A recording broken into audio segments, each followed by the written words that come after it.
आज रात आर्य जैसे ही घर पहुंचा कल की प्रेजेंटेशन बनाने के लिए बैठ गया। नींद तो आती ही नहीं थी। दवा खाकर सोए तो फिर से वही सपने, और सपनों से उसे जैसे बहुत ही खौफ आता था। इसलिए पूरी रात लैपटॉप पर ही काट दी। सुबह 8 बजे ऑफिस पहुंचता था। सबसे पहले ऑफिस पहुंचने की आदत थी। अपनी कंस्ट्रक्शन कंपनी का मालिक था वो। कैबिन में घुसते ही सेक्रेटरी वही ब्लैक कॉफ़ी रख के जाती थी।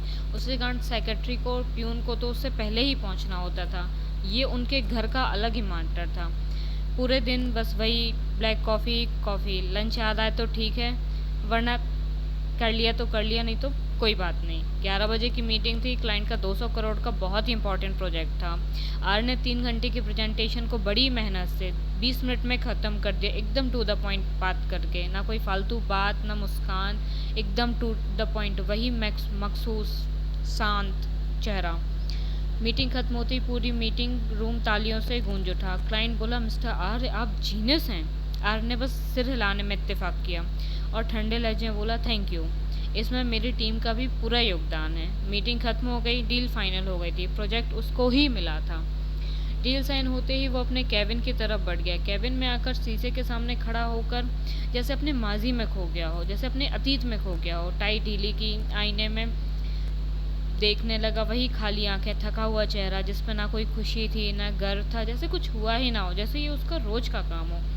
कॉफ़ी का घूंट लिया और फाइल खोल के वापस अपने टेबल पे आकर बैठ गया। बाहर स्टाफ फुसफुसा रहा था, ये बॉस है या कोई मशीन? भाई 200 करोड़ का डील हुआ है इसका। चेहरे पर कोई शिकन तक नहीं है, जैसे पीठ में सरिया डालकर घूमता। भाई आदमी ये कभी खुश ही नहीं हो सकता, ना रहने दे सकता है। ऐसा नहीं कि थोड़ा सा जश्न ही कर ले या 20 मिनट का हमको ब्रेक ही दे दे। खैर हमें क्या, हमको तो इसी काम के पैसे मिलते हैं, हम तो वही काम करने जाएंगे। सेलिब्रेशन तो अपने घर पे ही करेंगे भाई, इनसे तो कोई उम्मीद ही नहीं है। कोई नहीं जानता था कि ये घमंड नहीं था, टूटन थी। और वो अनगिनत रातें थी जो उसने बिना सोए काटी थी, पता नहीं किस खौफ में या किस चीज़ से। जैसे ही शाम को 6 बजते थे पार्क पहुंच गया। सामने ही डॉक्टर अनुज टहल रहे थे। आर्य को देखकर रुक गए। आर्य के पास आकर बोले, हेलो दोस्त, आज लेट हो गए हो, ज़्यादा काम था क्या? डॉक्टर अनुज ने पूछा। काम तो रोज ही होता है, आर्य ने कंधे उचका दिए। दोनों साथ चलने लगे। अब आर्यन से ऑफिस की बातें भी कर लेता था, पहले कभी नहीं करता था। डॉक्टर अनुज अचानक बोले, पता है मेरी एक पोती है पाखी, इंटीरियर डिजाइनर है। अभी अभी कॉलेज से पास होकर इंटर्नशिप में लगी है। कंपनी का तो मुझे नाम याद नहीं है, पर बहुत टैलेंटेड है। कभी कभी मुझसे कहती है, दादा आप इतने सीरियस लोगों के साथ कैसे काम कर लेते हैं, थोड़ा हंस भी लिया करें।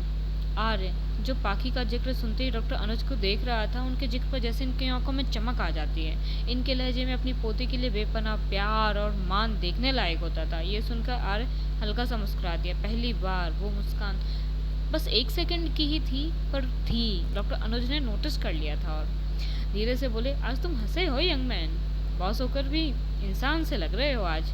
क्या बात है, कोई डील वील साइन हुई है क्या?